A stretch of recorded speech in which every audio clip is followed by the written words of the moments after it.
Greetings, friends. Saludos, amigos. Como ustedes saben, hemos estado leyendo el maravilloso libro El conflicto de los siglos, rastreando la historia cristiana a lo largo de las edades. Más recientemente hemos estado analizando la Reforma Protestante y cómo Dios continuó guiando a su pueblo, incluso a través de una terrible persecución.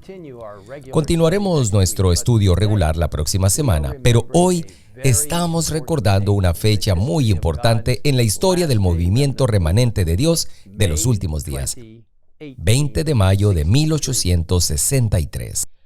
Leemos en la página 343 de El conflicto de los siglos que la obra de Dios en la tierra presenta siglo tras siglo sorprendente analogía en cada gran movimiento de reforma o religioso. Los movimientos importantes de Ogaño concuerdan con los de antaño y la experiencia de la Iglesia en tiempos que fueron encierra lecciones de gran valor para los nuestros. Ninguna verdad se enseña en la Biblia con mayor claridad que aquella de que por medio de su Santo Espíritu, Dios dirige especialmente a sus siervos en la tierra en los grandes movimientos en pro del adelanto de la obra de salvación. Guillermo Miller, de quien hablaremos más en las próximas semanas, fue un agricultor estadounidense muy respetado que vivió en el noreste de los Estados Unidos a mediados del siglo XIX. En un momento dudó de la autoridad divina de las Escrituras, pero después de varios años de incredulidad comenzó a sentirse desesperado. Sin embargo, Dios no se había olvidado de este hombre honesto y gentilmente le abrió los ojos a la verdad de su palabra. Miller comenzó a estudiar la Biblia fervientemente, versículo por versículo, utilizando únicamente una concordancia como guía. Mientras estudiaba en oración, experimentó la verdad que se encuentra en el Salmo 119, versículo 130. La exposición de tus palabras alumbra, hace entender a los simples. Mientras estudiaba el libro de Daniel, Miller llegó a ese versículo clave. Y él dijo, hasta 2300 tardes y mañanas, luego el santuario será purificado. Después de estudiar este pasaje por algún tiempo, concluyó que el regreso de Jesús era inminente. Miller se convirtió en un destacado líder en lo que se conoció como el segundo gran despertar. Miles de personas en los Estados Unidos y más allá estaban convencidas de que Jesús vendría pronto.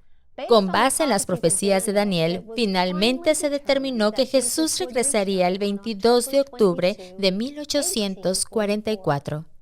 Esperaron ansiosamente que apareciera su Señor, pero cuando el reloj marcó la medianoche al final de ese fatídico día, su tristeza no conoció límites. Lloraron y lloraron hasta el amanecer.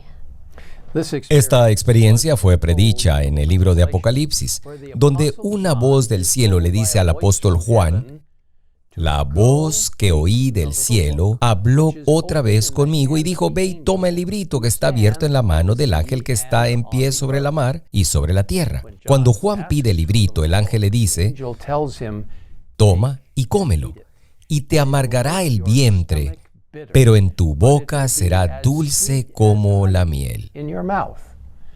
Juan siguió las instrucciones y descubrió que era tal como el ángel le había dicho. Entonces se le dijo, es necesario que profetices otra vez sobre muchos pueblos, naciones, lenguas y reyes. Esta profecía describe perfectamente la experiencia de los milleritas. Mientras que muchos creyentes se apartaron después de una experiencia tan amarga, un grupo más pequeño continuó estudiando la Biblia, convencidos de que el error no estaba en la palabra de Dios, sino en su interpretación de la misma. A través de un estudio cuidadoso, comparando escritura con escritura, se dieron cuenta de que en ninguna parte la Biblia llamaba a la tierra el santuario. Un concepto erróneo común en esos días que conduce a la suposición de que la purificación del santuario debe estar refiriéndose a la tierra. A medida que este pequeño grupo de creyentes continuaba estudiando la palabra de Dios, se dieron cuenta de que el santuario al que se hace referencia en el libro de Daniel era mucho más grande que cualquier cosa aquí en la tierra. Era el santuario en el cielo, del cual el santuario israelita en la tierra era simplemente un tipo. El estudio del santuario es un tema importante que discutiremos en videos próximos. Pero por ahora notaremos que esta comprensión de la profecía bíblica fue el comienzo de un movimiento profético del tiempo del fin que condujo a un estudio bíblico más y más profundo. A fines de 1848, este grupo de creyentes había formado los conceptos básicos de una serie de enseñanzas bíblicas muy importantes, incluido el sábado del séptimo día, el ministerio doble de Cristo en el santuario celestial, el estado de los muertos, el don del espíritu de profecía, un entendimiento de los mensajes de los tres ángeles de Apocalipsis 14 y la segunda venida de Cristo. Muchos detalles de estas doctrinas aún debían entenderse más profundamente, pero los conceptos básicos estaban allí. El pequeño grupo de creyentes creció rápidamente y durante los siguientes años desarrolló un ministerio de publicaciones, produciendo revistas, tratados, libros y más. Además, a medida que crecía el número de adventistas observadores del sábado, se construyeron iglesias en numerosos lugares. Para 1854, Ellen G. de White, a quien los adventistas del séptimo día creen que recibió el don profético, comenzó a pedir que el movimiento se estableciera en el orden del Evangelio. Se le había instruido en visión que el orden en la iglesia debería reflejar el orden del cielo y de la iglesia del Nuevo Testamento. Al inicio hubo cierta resistencia a organizarse como organismo oficial, ya que algunos temían que si se organizaba, la iglesia se convertiría en Babilonia. Pero la necesidad de organización se hacía más evidente.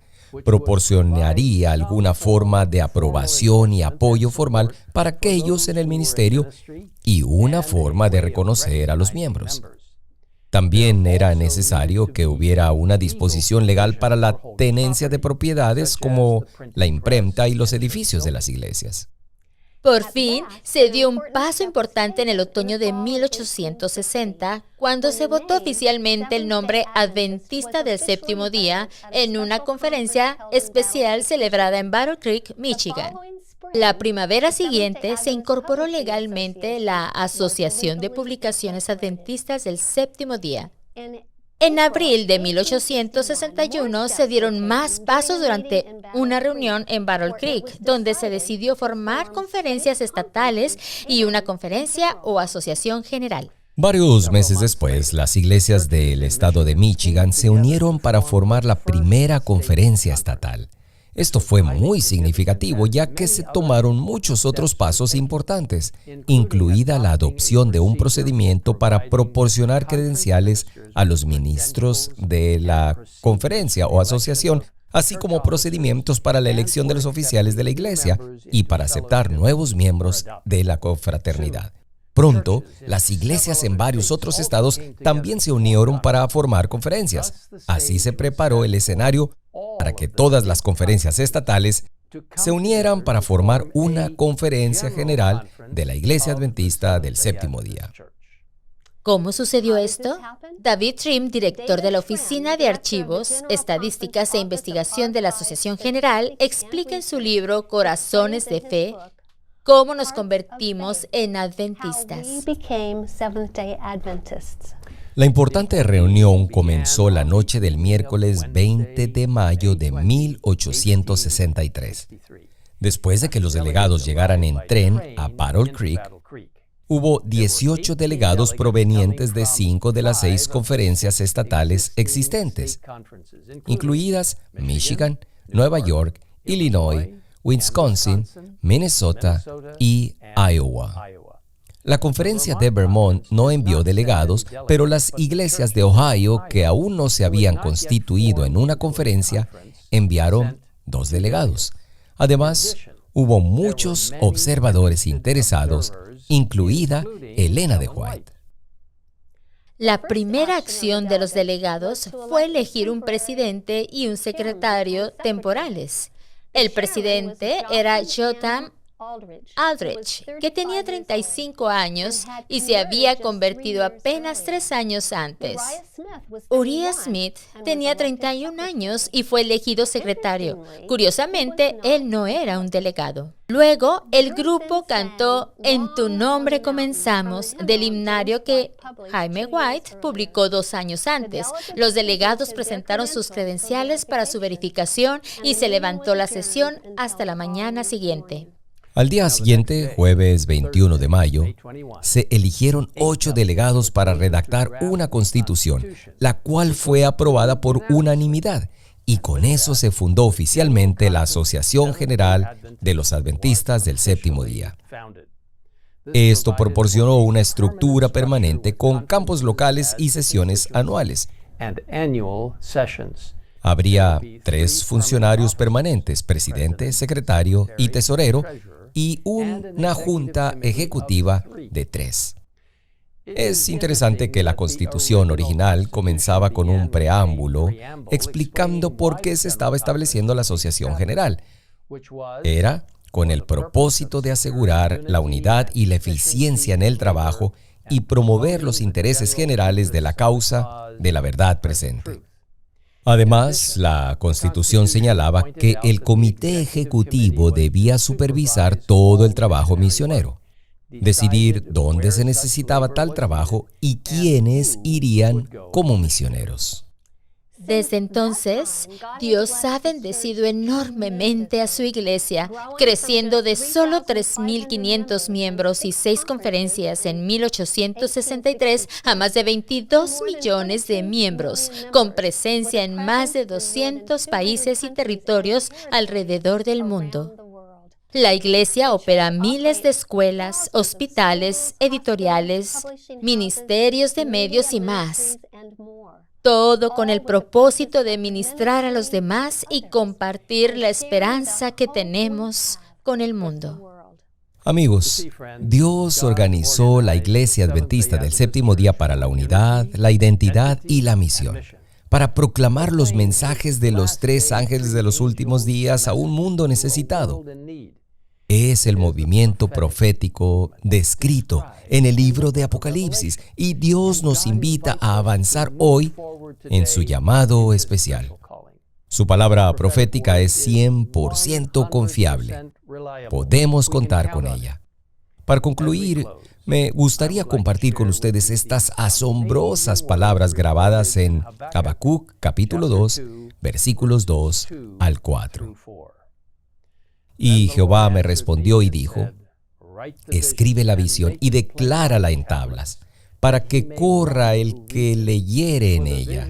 Aunque la visión tardará aún por un tiempo, mas se apresura hacia el fin y no mentirá. Aunque tardare, espéralo, porque sin duda vendrá, no tardará. He aquí que aquel cuya alma no es recta se enorgullece, mas el justo por su fe vivirá. Oremos juntos ahora mismo.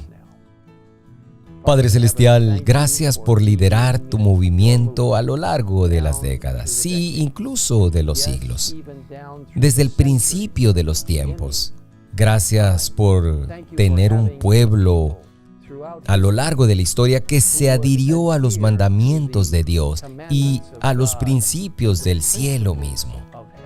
Gracias por la historia reciente de establecer un movimiento poderoso y un movimiento de advenimiento que llevará la proclamación final de los mensajes de los 3 ángeles de Apocalipsis 14 al mundo y preparará a las personas mediante el poder del Espíritu Santo para la pronta venida de Jesús. Gracias por estar con nosotros y por guiar a tu pueblo.